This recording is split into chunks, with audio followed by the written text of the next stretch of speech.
Près de 48 heures sans électricité, c'est le calvaire décrit par la population d'Ansongo.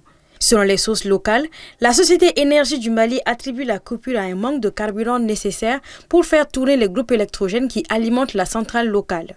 Ce problème matériel engendre des conséquences directes dans plusieurs secteurs, notamment les petits commerces et les artisans.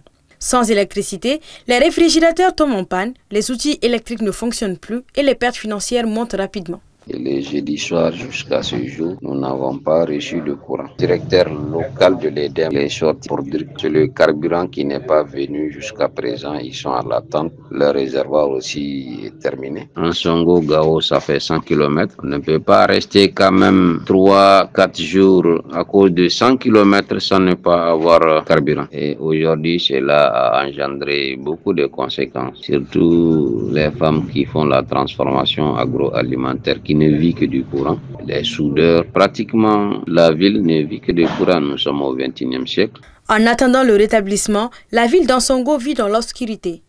La société civile réclame des réponses et les habitants attendent avec inquiétude le rétablissement complet du service.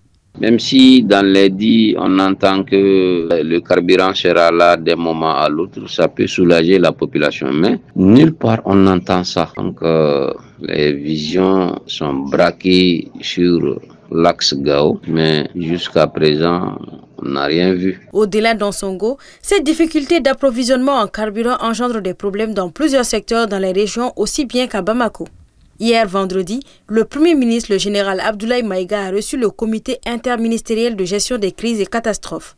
La réunion a porté sur le suivi des mesures visant à assurer un approvisionnement régulier en carburant, notamment la sécurisation des convois.